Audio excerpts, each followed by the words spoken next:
Marvel's Eternals is directed by Chloe Zhao and stars a whole bunch of other people who I'm not going to list here. If you want to know who's in the movie, just go on IMDb. Now, if you're one of the 5 people who are clicking on this review, you are probably thinking, hey, unpopular movie reviews. What can I expect from Marvel's Eternals? Well, here's a forecast for you. It's going to be cold, it's going to be gray, and it's going to last you the rest of your life. Yeah, unfortunately, this is my least favorite MCU film, which used to be Thor: Dark World, but this easily dethrones that movie. Eternals was pretty boring for me. It was very dark, like literally dark, not metaphorically dark. It was just a really dark film. The action scenes aren't very good, and there were very few likable characters in the movie. The basic storyline, without getting too spoilery, is that the Eternals are essentially gods from Olympus who are sent to Earth in 5000 BC by a giant celestial being named Arishem in order to protect the fledgling human race from evil space aliens called deviants. The Eternals spend thousands of years on Earth interacting with the people, teaching them how to use technology and such, all while they're trying to fight off the deviants. And then once they've killed all the deviants, they decide to split up and live among the people until the present day when the deviants return. And now the Eternals must come together again to finish off the deviants once and for all. First off, what did I like about Eternals? Honestly, there isn't much I enjoyed about this movie other than Kumail Nanjiani's character, he was pretty funny in this movie. When the Eternals split up and go and live among the people, he decides to become a Bollywood actor, and he has some pretty funny interactions with the characters and his camera crew, and he's my favorite part of the movie by far. Other than that, there isn't much I would recommend. Now for what I did not like. Eternals is terribly filmed. I could barely see what was happening in any of the action scenes because of how dark everything was. You know when you try to take a picture of someone or you try to video someone with your phone, but then you take a look at the picture after you've taken it and you think, that just looks way too dark because the sun is aiming at the lens? And then you tell your friend, hold on, I need to get out of the sun. I need to point the camera in the opposite direction. Almost the entire movie is filmed that way. Nearly every single shot in this movie shows our subjects standing in front of a source of very low light, like a sunrise, a sunset, or a fluorescent light bulb. And all of the actors are very dark, and they're close to being silhouettes. In the few scenes when they actually do show daylight, I felt like I was a miner that was, trapped in a mine shaft, and I just burst through the entrance, like, oh, I'm free at last. And I was like, oh, please show me more light. And then they'd cut back to the dark scenes, and I was just throughout this movie, I was just begging for them to just show me a well-lighted scene, but they just did not do that.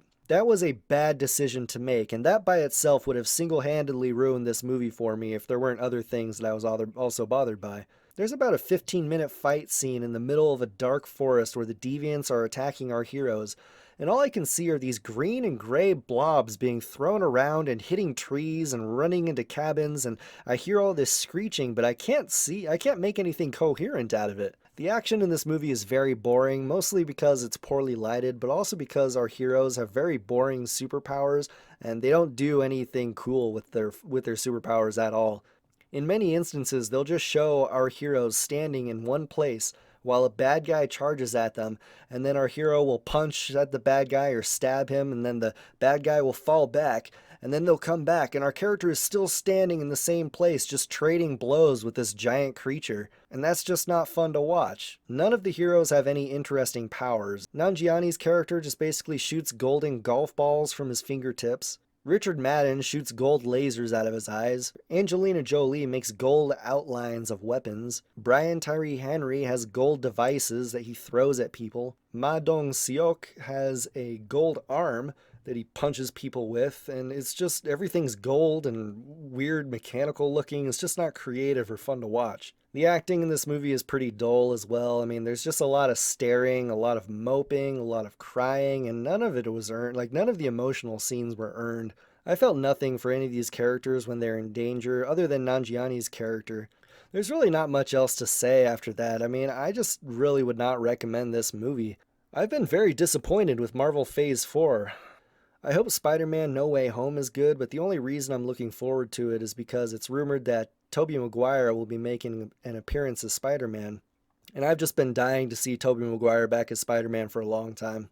Other than Spider-Man No Way Home, I don't have much optimism for the future of Marvel. I guess Sam Raimi is directing Doctor Strange too, so that could be interesting. Now, I just want to touch on some quick spoilers in 3, 2, 1.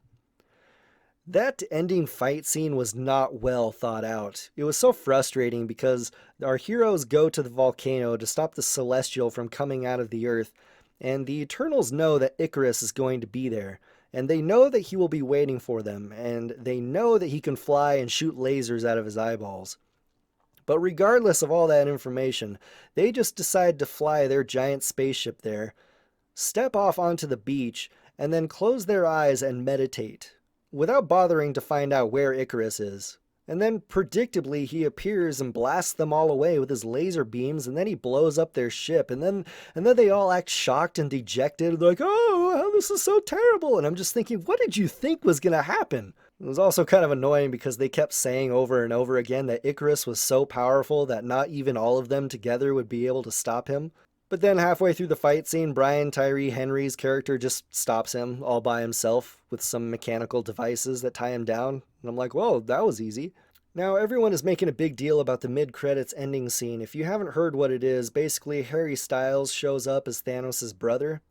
And I had heard that he was going to play Thanos' brother before the movie came out, so I was expecting him to be playing a CG motion capture creation like Thanos. Strangely enough, however, no, it's just Harry Styles. Someone is going to have to explain to me why Thanos is an 8-foot, 900-pound behemoth, and his brother is just a regular human-looking 6-foot nothing pretty boy. When I was in the theater, there was a line of little girls in the front row that clearly went to see this movie just to see the Harry Styles cameo, and they all started squealing when he appeared, so I didn't catch much of what was said in the mid-credits. I may have to look that up on YouTube when it comes out again. So those are my thoughts on Eternals. If you disagree with me, let me know why in the comments below, and I will catch you next time.